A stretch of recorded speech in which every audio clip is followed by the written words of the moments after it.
Whoever does not obey the Son shall not see life, but the wrath of God remains on him. He will remain the hanged man forever. He will wipe away every tear from their eyes, and death shall be no more, neither shall there be mourning, nor crying, nor pain any more, for the former things have passed away. And he who was seated on the throne said, Behold, I am making all things new. For I am divided for love's sake, for the chance of union. People amaze me honestly these days.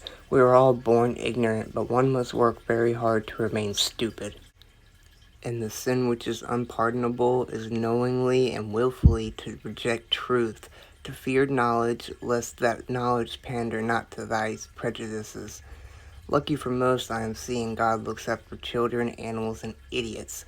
People say my belief is a belief of control, yet the main basis of my belief is giving up all power and control.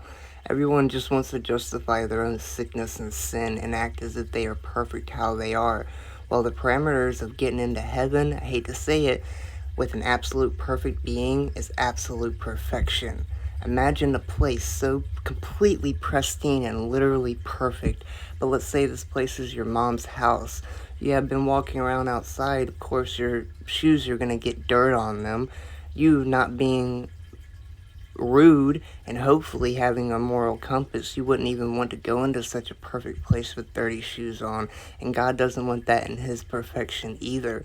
And even if it's a small piece of dirt or one sin, if he lets one soul in with sin, he's not an unjust God, so he'd have to let them all in, and it would no longer be perfect because there is dirt.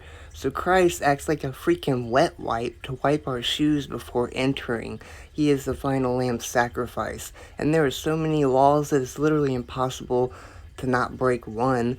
And even if you did manage to not break one, you're born with one anyway. So you're already born imperfect. I mean, heck, honestly, I wouldn't want heaven to be stained by my sin either. No lie. And I've heard before, as oil does not mix with water, nor the living with the dead, nor does light mix with darkness, so too God does not mix with evil at all.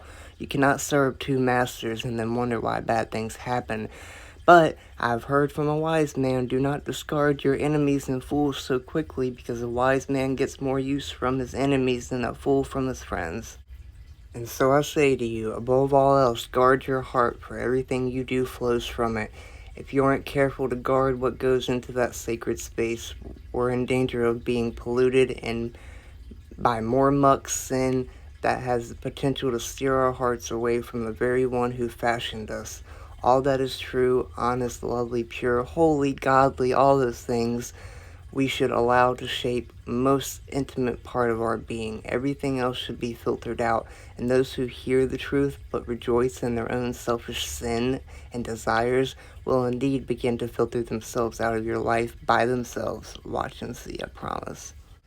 And excuse my voice, I think I'm getting sick. But I am not judging anyone, because in fact I was once too the hanged man. But now I am paying the price for that, with a stage 4 malignant metastatic cancer that is incredibly rare, that they only see in astrophysicists around extremely high amounts of radiation.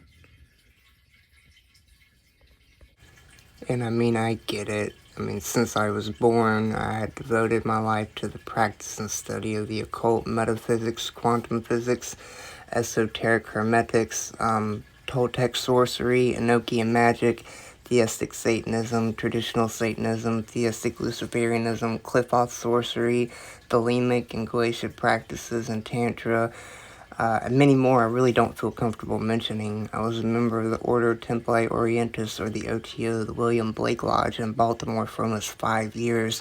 I worked through the degrees, I descended down the tree, and I climbed the tree with my practices. The amount of animals' blood and my own I have shed would make most people absolutely sick and disgusted. I didn't just dabble in it, I lived it. My entire life was nothing but Satan and drugs. I've completely changed course.